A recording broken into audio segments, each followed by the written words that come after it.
Hello students, hello everyone. मैं अभिनव जैन फिर से एक बार आपका स्वागत करता हूं फिजिक्स फंडे की इस वीडियो में, जिसमें आज हम टू डायमेंशनल मोशन में रिलेटिव मोशन के कुछ क्वेश्चंस देखने वाले हैं। टू डायमेंशनल मोशन मतलब जिसमें एक एक्स वाई प्लेन होगा, जिसके अंदर वेलोसिटीज ज़रूरी नहीं है एक ही स्ट्रेट लाइन में हो। पार्टिकल्स की वेलोसिटी किसी भी डायरेक्शन में हो सकती है, तो 2D की जगह तुम 3D भी बोल सकते हो। जनरल कैसी भी मोशन हो रिलेटिव, उसके अंदर हम फॉर्मूला अपना वही रहेगा, velocity of A with respect to B is equal to V A minus B B. Vector subtraction हमें करनी होगी, ये ध्यान रहे। तो स्टार्ट करते हैं, उसके कुछ क्वेश्चंस करेंगे और आने वाली जो 2-3 वीडियोस हैं उसके अंदर भी ये जनरल अपनी रिलेटिव मोशन के क्वेश्चंस और नए कंसेप्ट चलते रहेंगे। तो स्टार्ट करते हैं रिलेटिव मोशन के कुछ क्वेश्चंस इन 2D। पहला सवाल, figure shows velocities of a boy and a bird related to the ground. Ground के रिस्पेक्ट में दोनों की वेलोसिटीज दे रखी हैं। बॉय हॉरिजॉन्टली मूव कर रहा है v वेलोसिटी से, bird theta angle with horizontal पे मूव कर रहा है, सेम वेलोसिटी दोनों की v। बताना है speed of bird with respect to boy. तो बेहद ही आसान सवाल हो गया है, तो डेफिनेशन बेस्ड क्वेश्चन। बर्ड की वेलोसिटी बॉय के रिस्पेक्ट में और बर्ड की जो डायरेक्शन ऑफ फ्लाइंग है थीटा विद हॉरिजॉन्टल है, लेकिन बॉय के रिस्पेक्ट में कैसी होगी वो भी बतानी है। Also find direction in which the bird is flying with respect to boy. तो वेक्टर निकालना है अपने को simply. Velocity of bird with respect to boy is V bird minus V boy. Simple अपना वही फॉर्मूला। वी बर्ड जहां पे मैं कोई रेफरेंस फ्रेम नहीं लिख रहा हूं, that means with respect to ground. तो वेक्टर सब्ट्रैक्शन करनी है, दोनों वेक्टर्स अलग अलग डायरेक्शंस में हैं, तो हम सिंपली प्लस माइनस का सहारा लेके तो कर नहीं सकते। यहाँ पे हमें आई कैप जे कैप की टर्म्स में लिखना होगा। तो लेट्स से अपनी पसंद की कोई एक एक्स एक्सिस वाई एक्सिस मान लेते हैं और उसी में सारी कैलकुलेशंस करेंगे, उन्हीं की टर्म्स में हम आंसर निकालते हैं। एक बारी देखते हैं। तो लेट्स से राइट साइड अपनी हॉरिजॉन्टल जो है एक्स एक्सिस है और वर्टिकल अप को मान लिया वाई एक्सिस। तो वेलोसिटी ऑफ बर्ड को क्या लिखेंगे? वेलोसिटी ऑफ बर्ड का कॉस थीटा वाला कंपोनेंट राइट साइड में आ जाएगा इस तरफ, और वर्टिकल डायरेक्शन में साइन थीटा वाला कंपोनेंट आ जाएगा। तो ये वी कॉस थीटा एक कंपोनेंट हो गया और एक v sine theta vertical direction का कंपोनेंट हो गया। तो v cos theta i cap में, वी साइन थीटा जे कैप में। These are the components of velocity of bird minus velocity of boy is nothing but v I cap, purely horizontal में है या I cap में है। तो दोनों को सब्ट्रैक्ट करके ढंग से लिखें तो ये बन रहा है v इंटू, या cos थीटा माइनस 1 बनेगा, तो उसमें से एक माइनस बाहर निकाल लेता हूँ, 1 माइनस कॉस थीटा करके लिख देते हैं ताकि ये क्लियर हो कि कॉस थीटा क्योंकि 1 से छोटा होता है तो इसलिए 1 माइनस कॉस थीटा लिख रहा हूँ और माइनस को अलग से बाहर लिख रहा हूँ। इतना तो आई कैप, और प्लस में साइन थीटा की टर्म है वी साइन थीटा जे कैप, ये है वाई कंपोनेंट। तो this is the velocity of bird with respect to Y, हमारी मानी गई एक्सिस के मुताबिक। ठीक है, अब हमें answer I cap J cap में तो छोड़ना नहीं है, जिस तरह से पूछा गया है क्वेश्चन उसी तरह से आंसर करना है। एक तो मैग्नीट्यूड का अलग आंसर करेंगे और डायरेक्शन का अलग आंसर करेंगे। तो अगले पेज पे मैं इसे बता देता हूं, वेक्टर आई कैप और जे कैप दोनों कंपोनेंट्स इस रिलेटिव वेलोसिटी के ड्रॉ कर देते हैं। तो ये अपनी एक्स वाई एक्सिस है। इस एक्स वाई एक्सिस पे लेफ्ट साइड में एक कंपोनेंट बनेगा ये वाला minus times v into 1 minus cos theta, और j कैप में बनेगा v साइन थीटा। तो इन दोनों को ड्रॉ कर देते हैं। लेफ्ट साइड में एक component 1 minus cos theta into v, और j कैप में या ऊपर की तरफ एक कंपोनेंट v साइन थीटा। ये दो कंपोनेंट्स रिलेटिव वेलोसिटी के, इन दोनों का जो रिजल्टेंट है that is velocity of bird. Boy के रिस्पेक्ट में बर्ड जो है वो इस डायरेक्शन में जा रहा होगा, दिस इज एक्चुअल वेलोसिटी, या बर्ड की वो वेलोसिटी जो बॉय को अपीयर हो रही होगी, दैट इज दिस। ठीक है, इसका एंगल विद हॉरिजॉन्टल पूछा गया है और ये डायरेक्शन पूछी गई है और इसका मैग्नीट्यूड पूछा गया है। तो ये वाला एंगल एक तो पूछा गया है हमसे फाई, और एक इसका मैग्नीट्यूड पूछा गया है। तो velocity of bird with respect to boy का मैग्नीट्यूड क्या हो जाएगा? दोनों कंपोनेंट्स की स्क्वायर एडिशन का root, that is root of v into 1 minus cos theta का होल स्क्वायर, मतलब v square into 1 minus cos theta का square plus v square sine square theta. इसको सॉल्व करें तो v तो कॉमन आ जाएगा बाहर, और 1 माइनस कॉस थीटा का square that is 1 minus 2 cos theta plus cos square theta बनेगा, और एक प्लस साइन स्क्वायर थीटा यहां भी बैठा है राइट साइड में। तो cos square plus sine square is nothing but 1। तो ये बन रहा है v into root of 2 minus 2 cos theta ये बन रहा है √2 को अलग निकाल लेते हैं कॉमन, तो √2 into V into root of 1 minus cos theta. 1 minus cos theta याद करो, एक cos 2x का फॉर्मूला हुआ करता था, that is 2 cos square x minus 1, या लिख भी देता हूं मैं उसको, cos 2x के फॉर्मूले थे, या तो हम उसको ऐसे लिख सकते हैं 2 cos स्क्वायर x माइनस 1, या ऐसे भी लिख सकते हैं 1 माइनस 2 साइन स्क्वायर x। तो इसमें से मैं ये वाला सेकंड वाला फॉर्मूला यूज कर रहा हूं यहाँ पे, 1 माइनस 2 साइन स्क्वायर एक्स वाला, या ऐसे बोल दो 1 माइनस कॉस 2x जो होता है, 1 minus cos 2x is nothing but 2 sine square x. इस चीज को मैं यहां से यूज कर रहा हूं क्योंकि स्क्वायर रूट मुझे ओपन करना है, तो एक ऑल्टरनेट तरीका इसको लिखने का वो है √2v इंटू रूट के अंदर 1 माइनस कॉस 2x की तरह रीड कर रहा हूं मैं इस थीटा को, तो 1 माइनस कॉस 2x की वैल्यू होती है 2 साइन स्क्वायर हाफ एंगल, या 2x का जो हाफ एंगल, तो 1 माइनस कॉस थीटा की वैल्यू क्या हो जाएगी, similarly 2 sign square theta by 2। अगर यहाँ 2x है तो राइट साइड में x है, अगर यहाँ थीटा है तो राइट साइड में क्या होगा, थीटा बाई 2, तो 2 साइन स्क्वायर थीटा बाई 2 हो गया। तो दिस इज, ये रफ कैलकुलेशन है साइड में। ये क्या बन गया, इसमें एक √2 और अपीयर हो गया, तो √2 इंटू √2 हो गया 2v, और साइन स्क्वायर थीटा बाई 2 का रूट हो गया sine theta by 2। This is our answer for magnitude. And direction के लिए आंसर क्या होगा, डायरेक्शन के लिए ये फाई एंगल, तो अलग से लिख देते हैं इसको, tan फाई की जो वैल्यू है, tan phi is perpendicular upon base, perpendicular की लेंथ है ये v साइन थीटा, और बेस की लेंथ है v into 1 minus cos theta. tan phi कितना बन रहा है, tan phi is sine theta upon 1 minus cos theta. ठीक है, साइन थीटा में वही साइन 2x का फॉर्मूला लगा रहा हूं मैं, 2 साइन x cos x होता है, तो साइन थीटा हो गया 2 sine theta by 2 cos theta by 2, और 1 माइनस कॉस थीटा को अभी अभी हमने लिखा 2 sign square theta by 2, 2 sign square theta by 2, तो 2 के फैक्टर कटते हुए नजर आ रहे हैं, एक साइन थीटा बाई 2 भी कट गया, तो ये बन रहा है cot theta by 2। tan phi is coming out to be cot theta by 2।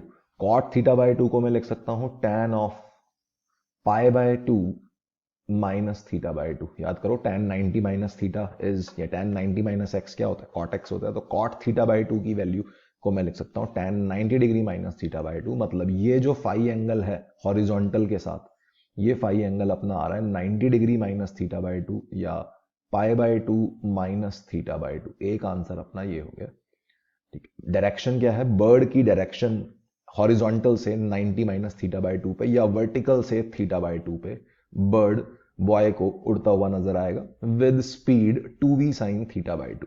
तो आई होप क्लियर होगा। प्योरली ये क्वेश्चन जो है वेक्टर का क्वेश्चन है, जिसके वेक्टर्स अच्छे से क्लियर हैं, वेक्टर्स की सारी वीडियोस अगर देखी हुई हैं, समझ में आया हुआ है टॉपिक, तो ये क्वेश्चन आसानी से समझ में आ गया। रिलेटिव मोशन के नाम पे इस क्वेश्चन में एक ही फॉर्मूला अपना है स्टैंडर्ड, जो velocity of A with respect to B is equal to V A minus V B, सिर्फ और सिर्फ वही यूज हुआ है यहाँ पे।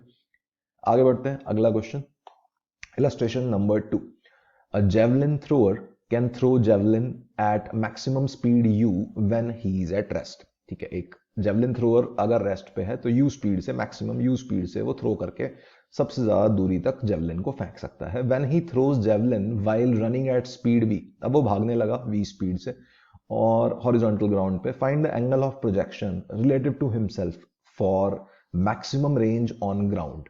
ठीक है, अब जैसे तुमने देखा होगा बॉलर्स होते हैं, जेवलिन थ्रोअर्स होते हैं, या वो भाला फेंकने वाले होते हैं, तो ये सब जो है भाग के एक रनअप लेके उसके बाद ही चीजों को थ्रो करते हैं। रनअप की जरूरत क्यों है वो इस क्वेश्चन से तुम्हें समझ में आ जाएगा अच्छे से। रनअप लेके बेसिकली बॉलिंग करते वक्त अगर हम रन ले रहे हैं, रनअप कर रहे हैं, और या फिर जेवलिन फेंकते हुए हम रनअप ले रहे हैं, तो उससे हम स्पीड को और ज्यादा बढ़ा सकते हैं बॉल की या जेवलिन की। ऐसे कैसे, लेट्स सी।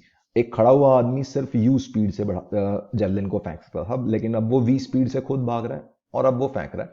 बताना है मैक्सिमम रेंज के लिए उसे कितने एंगल पे जेवलिन को फेंकना होगा। तो आई कैन से, जब वो रेस्ट पे है तो जेवलिन की स्पीड यू है।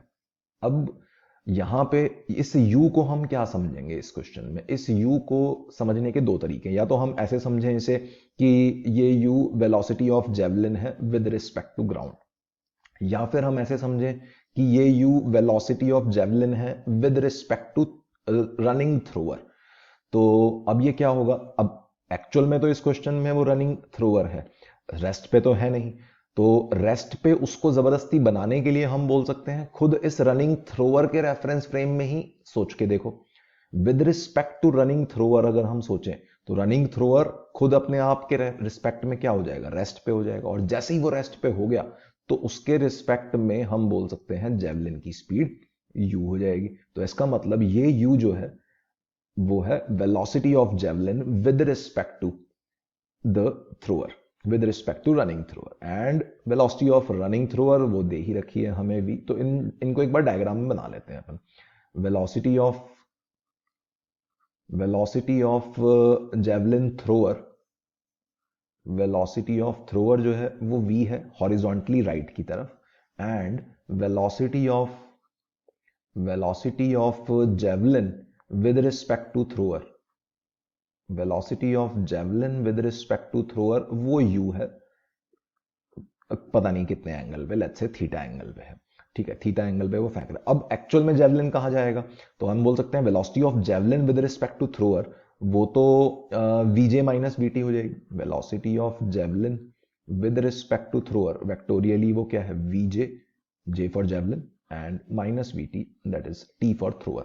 तो हमें यहाँ पे किस चीज की तलाश है, हमें velocity of javelin with respect to thrower तो दे रखी है यू, थीटा एंगल हमें नहीं पता कि उसको कितने एंगल पे वो फेंकनी है और उसी के रिस्पेक्ट में बताना है। ठीक है, तो अब हमें इस क्वेश्चन में करना क्या है, रेंज मैक्सिमाइज करनी है। याद करो प्रोजेक्टाइल के फंडे, जाना तो जेवलिन को प्रोजेक्टाइल में ही है।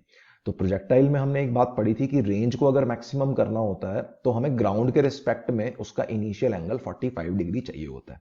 ठीक है, तो वेलोसिटी ऑफ जेवलिन जो एक्चुअल वेलोसिटी है, या ऐसे बोल दो ग्राउंड के रिस्पेक्ट में जो वेलोसिटी है ये वाली, ये जो वेलोसिटी है ये 45 डिग्री एंगल पे बननी चाहिए, अदरवाइज मैक्सिमम रेंज नहीं हो पाएगी। ठीक है, this vector must be at 45 degree with horizontal. ये चीज हमें क्लियर होनी चाहिए पहले इस क्वेश्चन को करने से पहले, क्योंकि ये प्रोजेक्टाइल की बात है, बाकी बातें रिलेटिव मोशन की हैं। तो एक काम करते हैं अपन, वीजेटी हमें पता है ऑलरेडी, वी टी हमें पता है, थ्रोअर की वेलोसिटी भी पता है, तो इन दोनों को वेक्टोरियली ऐड करके हम वीजे की वैल्यू एक बार निकाल लेते हैं, वेलोसिटी ऑफ जेवलिन ग्राउंड के रिस्पेक्ट में क्या होगी। ठीक है, तो नेक्स्ट पेज पे कर रहा हूं मैं, v j is nothing but v j t plus v t. ठीक है, वही लिखा हुआ है, v j t is equal to v j minus v t, v t को एक तरफ ले आए। Velocity of javelin with respect to thrower में हमें थीटा एंगल निकालना है, that is the question, thrower के रिस्पेक्ट में किस डायरेक्शन में जेवलिन को फेंका जाए। तो हम बोल सकते हैं इस वेक्टर को आई कैप जे कैप में लिखेंगे तो u cos theta i cap and you sine theta J cap. वही अपनी राइट साइड को मैं एक्स एक्सिस मान रहा हूँ और वर्टिकल अप को मैं वाई एक्सिस मान रहा हूँ एज यूजुअल। तो u cos theta i cap plus u sine theta J cap, that is the v j t vector, plus velocity of thrower purely horizontal के अलोंग है तो वो हो गई वी आई कैप। तो this is the actual velocity या ground के respect वाली वेलोसिटी जेवलिन की, ये हमें मिल गई, दैट इज v plus u cos theta i cap को इकट्ठा कर दिया, इतना तो हो गया i cap, plus u sine theta इतना हो गया जे कैप। तो इस वेलोसिटी से जेवलिन एक्चुअल में जाएगा। ठीक है, इस वेलोसिटी वेक्टर को एक बार ड्रॉ भी कर लेते हैं क्योंकि ये वेक्टर हमें 45 डिग्री एंगल विद हॉरिजॉन्टल पे चाहिए। ठीक है, तो अपना ये अगर एक्स एक्सिस वाई एक्सिस है तो जेवलिन की ग्राउंड के रिस्पेक्ट में जो वेलोसिटी बन रही है यहाँ पे जेवलिन की, दैट इज उसके दो कंपोनेंट्स हमने यहाँ पे निकाल लिए। एक कंपोनेंट राइट साइड है v plus u cos theta और एक कंपोनेंट ऊपर की तरफ है that is u sine theta. इन दोनों का रिजल्टेंट हम जानते हैं वो है 45 डिग्री एंगल पे। ठीक, this is the velocity of javelin. और तो आगे का जो उसका पाथ है प्रोजेक्टाइल पाथ, उस पाथ में हमें रेंज मैक्सिमाइज करनी थी। रेंज मैक्सिमाइज करने के लिए this angle must be 45 degree. तो अगर ये 45 डिग्री है तो tan 45 डिग्री तो 1 होता है, मतलब इस छोटे से ट्राइंगल का परपेंडिकुलर और बेस सेम होना चाहिए। या ऐसे बोल दो tan 45 डिग्री की वैल्यू लिख रहा हूं for maximum range, 45 degree is the angle for maximum range, that is equal to u sine theta upon v plus u cos theta. tan 45 degree is equal to perpendicular upon base किया है इस diagram के अंदर, या initial velocity जो V J बन रही है विद रिस्पेक्ट टू ग्राउंड। तो यहां से अपने को थीटा सॉल्व करना है। ये बन रहा है u sine theta is equal to v plus u cos theta. यहां से आ रहा है sine theta minus cos theta is equal to v by U. यहां से अब देखो ये जो चीज है ये शायद 11th क्लास वाले बच्चों के लिए थोड़ी सी नई होगी। इस इक्वेशन को हमें सॉल्व करना है। इस इक्वेशन को जब भी सॉल्व करना हो ट्रिग्नोमेट्री में साइन और कॉस की टर्म्स इकट्ठी अपीयर हो रही हो और तुम्हें सॉल्व करने में दिक्कत हो रही हो, तो उसका एक ट्रिक होता है अपना कि अगर a sine X plus b cos X जहां भी अपीयर हो, ध्यान से सुनना, a साइन एक्स यहां पे देखो क्या है 1 sine theta plus -1 cos theta, इस तरह का फॉर्मेट है। तो a sine X plus b cos X जहां भी अपीयर हो तो root of a square plus b square से मल्टीप्लाई भी कर दो और डिवाइड भी कर दो। तो एक मैथमेटिकल ट्रिक है जिससे ट्रिग्नोमेट्री की इस तरह की equations a sine X plus b cos x वाली सॉल्व होती है। तो यहाँ पे भी 1 का कॉफिशिएंट है, यहाँ भी 1 का कॉफिशिएंट है, तो मैं root of 1 square plus 1 square से मल्टीप्लाई भी कर देता हूं और डिवाइड भी कर देता हूं। उससे हासिल क्या होगा वो देखते हैं अभी। तो root of 1 square plus 1 square is nothing but root 2। तो एक रूट 2 जबरदस्ती मल्टीप्लाई किया और एक रूट 2 डिवाइड किया। तो ये बन रहा है कुछ इस तरह की चीज, 1 by root 2 sine theta minus 1 by root 2 cos theta is equal to v by U. ऐसा करने से फायदा क्या हुआ, इस 1 बाय रूट 2 को मैं लिख सकता हूं साइन 45 डिग्री या चाहो तो कॉस 45 डिग्री लिख दो। इस 1 बाय रूट 2 को मैं लिख सकता हूं साइन 45 डिग्री। ठीक है, तो अगले पेज पे लिखते हैं। This is coming out to be root 2 into first 1 by root 2 को मैं लिख रहा हूं कॉस 45 डिग्री, तो ये बन गया sine theta cos 45, sine theta cos 45 degree, या पाई बाय 4 भी लिख सकते हो, माइनस अगले 1 बाय रूट 2 को, इस वाले 1 बाय रूट 2 को मैं लिख रहा हूं sine 45 degree, minus sine 45 degree into cos of theta. This thing is equal to v by you.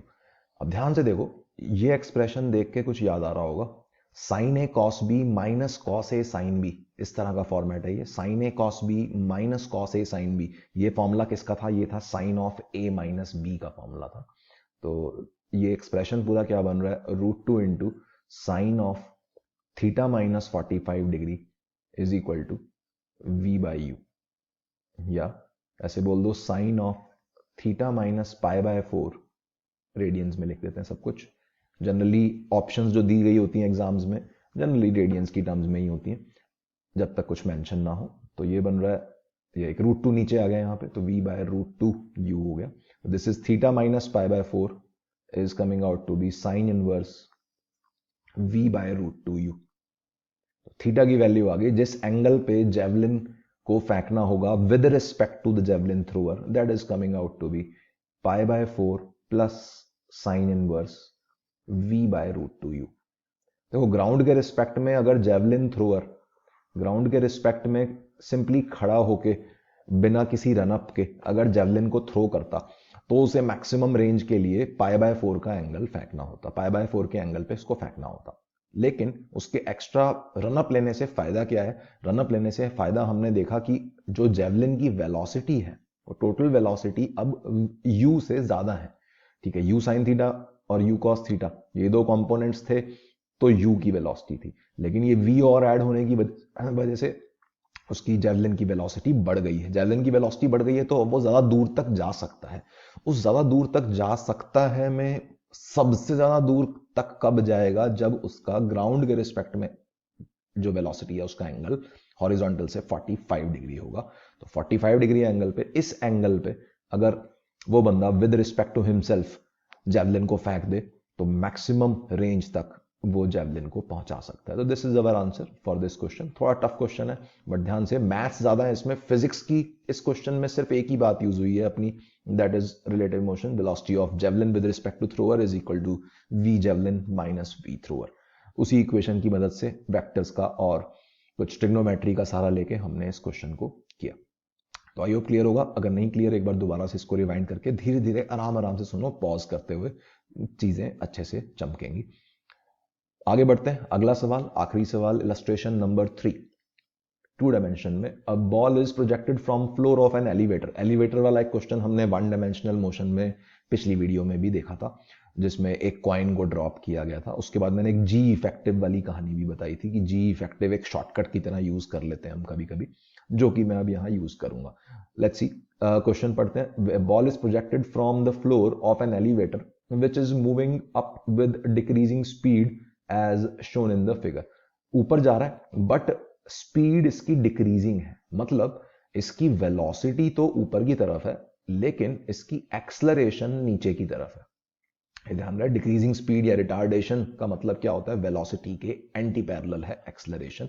बताना है फाइंड रिटार्डेशन ऑफ एलिवेटर, मतलब इसके अंदर, एलिवेटर के अंदर 20 मीटर पर सेकंड से इनिशियल वेलोसिटी दे रखी है और 45 डिग्री एंगल दे रखा है, सब कुछ एलिवेटर के रिस्पेक्ट में दे रखा है ये। और दीवार पे 4.5 मीटर की हाइट पे जाके ये बॉल हिट हुई और 5 मीटर दूरी से फेंकी गई थी उस दीवार से। तो हम करेंगे क्या इसमें, तो वही है, ग्राउंड के रिस्पेक्ट में करना बहुत भारी हो जाएगा क्योंकि एलिवेटर की भी इक्वेशंस बनानी पड़ेंगी, बॉल की भी बनानी पड़ेंगी। तो काम तो हम विद रिस्पेक्ट टू एलिवेटर ही करेंगे। ठीक है, तो विद रिस्पेक्ट टू एलिवेटर सारा डाटा हमें गिवन है, बॉल की इनिशियल वेलोसिटी, एंगल, इसका ये देखो, ये किसी एक पर्टिकुलर टाइम इंस्टेंट पे वाई कोऑर्डिनेट बोल सकते हैं हम, है ना। जैसे ये अगर इस चीज को अगर हम वाई एक्सिस मान लें, इसको वाई एक्सिस मान लें, इसे एक्स एक्सिस मान लें, तो हम बोल सकते हैं ये जो पॉइंट है, इस पॉइंट के कोऑर्डिनेट क्या हो गए, इस पॉइंट के कोऑर्डिनेट हो गए 5,4.5। तो ये सब चीजें जो दे रखी हैं, इससे हमें एक चीज याद आ रही है, that is equation of trajectory. मतलब हमें वाई कोऑर्डिनेट पता है बॉल का एलिवेटर के रिस्पेक्ट में, एक्स कोऑर्डिनेट पता है बॉल का एलिवेटर के रिस्पेक्ट में, इनिशियल वेलोसिटी यू भी पता है एलिवेटर के रिस्पेक्ट में, थीटा भी पता है 45 डिग्री, सब कुछ हमें एलिवेटर के रिस्पेक्ट में पता है। तो equation of trajectory of projectile motion मैं यहाँ पे यूज कर रहा हूँ। y is equal to X tan theta minus G X square upon 2u² cos square theta. ठीक है, जिसको याद नहीं है वो याद रखो, क्योंकि कभी कभी यूज होती है इक्वेशन ऑफ ट्रेजेक्ट्री, और जब यूज होती है तो मैक्सिमम बच्चे भूल चुके होते हैं इसे। अगर इस फॉर्म में याद नहीं रहती तो रेंज की फॉर्म में भी याद कर सकते हो, बट इस फॉर्म में याद रखना ज्यादा जरूरी है क्योंकि डायरेक्टली इस पे बेस्ड क्वेश्चन बहुत बार आते हैं। तो जी की वैल्यू, अब यहाँ पे चक्कर क्या है, सब कुछ ये एलिवेटर के रिस्पेक्ट में हम कर रहे हैं, तो क्योंकि सब कुछ एलिवेटर के रिस्पेक्ट में हम कर रहे हैं तो जी की जगह हम क्या यूज करेंगे, रिलेटिव एक्सलरेशन यूज करेंगे एलिवेटर के रिस्पेक्ट में। रिलेटिव एक्सलरेशन को ही जी इफेक्टिव कहते हैं, जो पिछली वीडियो में मैंने डिस्कस किया था। तो यहाँ पे डाटा पुट करना है सिंपली, y की वैल्यू है 4.5, x की वैल्यू है 5 मीटर दूरी पे, हाइट 4.5 मीटर, tan थीटा की जगह tan 45 degree which is nothing but 1, अगले स्टेप में लिख देंगे। और जी इफेक्टिव, सबसे इंपॉर्टेंट चीज, जी इफेक्टिव में यहाँ सिली मिस्टेक करते हैं बच्चे, क्योंकि एलिवेटर ऊपर जा रहा है तो बच्चे क्या करते हैं, जी इफेक्टिव को जी प्लस ए लिख देते हैं, जैसे कि पिछली वीडियो में मैंने बताया। लेकिन जी प्लस ए नहीं होगा, एलिवेटर जा तो ऊपर रहा है लेकिन रिटार्ड करता हुआ जा रहा है, तो उसकी एक्सलरेशन तो डाउन है। एक्सलरेशन डाउन होने पे जी इफेक्टिव क्या हो जाएगा, g effective is nothing but g minus a, g minus A into x square is 5 square. यहाँ पे जी प्लस ए वाली सिली मिस्टेक मत करना, बहुत ध्यान से काम करना है। यू स्क्वेयर की जगह 20 स्क्वेयर, इनिशियल वेलोसिटी दे रखी है रिलेटिव, और कॉस स्क्वेयर थीटा की जगह कॉस स्क्वेयर 45 डिग्री। तो ये tan 45 वाली टर्म तो हटी गई यहाँ से, मल्टीप्लीकेशन में 1 है, tan 45 is nothing but 1। Similarly ये cos स्क्वेयर 45 वाली टर्म इस 2 से कट जाएगी, सोच के देखो, cos 45 का स्क्वायर होता है हाफ, cos 45 का square is half, half into 2 is 1, तो ये दोनों टर्म्स भी कैंसिल हो गई। तो सिंपल एक इक्वेशन है, जी की वैल्यू भी हमें पता है, जनरली अपन 10 लेके चलते हैं या जी की टर्म्स में आंसर निकाल देंगे। तो इसको जस्ट सॉल्व करना है हमें, तो अगले पेज पे कर रहा हूं। 4.5 is equal to 4.5 is equal to G minus A into, sorry एक 5 की टर्म भी थी लेफ्ट साइड में, राइट साइड में, जी माइनस ए से पहले, this is 5 minus G minus A into 5 square upon 20 square, 5 square upon 20 square मतलब 1/4 का स्क्वेयर मतलब 1/16। तो ये चीज बन रही है अपनी, तो ये बन रहा है g minus a upon 16 is equal to 5 minus 4.5 is half, this is coming out to be, g minus a is coming out to be 8। तो जी को अगर मैं 10 लेके चलता हूं तो एक acceleration is 10 minus 8, that is equal to 2 metre पर second square. Acceleration of this elevator, downward direction वाली बात हम ऑलरेडी यूज कर चुके हैं, या रिटार्डेशन वाली बात हम ऑलरेडी यूज कर चुके हैं। तो ये 2 मीटर पर सेकंड स्क्वायर की रिटार्डेशन से ये एलिवेटर मूव कर रहा होगा इस क्वेश्चन में। तो ओवरऑल ये क्वेश्चन जी इफेक्टिव पे था, एलिवेटर के रिस्पेक्ट में कैसी एक्सेलरेशन दिखती है। अगर तुम इसे विद रिस्पेक्ट टू ग्राउंड करोगे बहुत लेंदी जाएगा, काफी टाइम कंज्यूम होगा। तो ओवरऑल ये जो वीडियो है एंड जो पिछली वीडियो थी, इसका कंक्लूजन यही है कि एग्जाम में जब भी दो चीजें मूव करती हुई नजर आ जाए तुम्हें क्वेश्चन में, तो समझ जाओ वो रिलेटिव मोशन का क्वेश्चन है। किसी एक के रिस्पेक्ट में दूसरे को करना जनरली आसान होता है, या आसान नहीं हुआ तो इक्वल लेंथ का तो हो ही जाएगा। तो हमेशा ये बात याद रखनी है, जब भी दो चीजें मूव करें, या एलिवेटर के अंदर किसी चीज को मूव करवा रहे हैं, या किसी चलते हुए व्हीकल में से कुछ फेंक रहे हैं, तो व्हीकल के रिस्पेक्ट में काम करो या एलिवेटर के रिस्पेक्ट में काम करो। तो आई होप चीजें समझ में आ रही होंगी। जिसको वीडियो पसंद आ रही है लाइक करो, अब तक सब्सक्राइब नहीं किया है सब्सक्राइब करो। Bye bye, take care.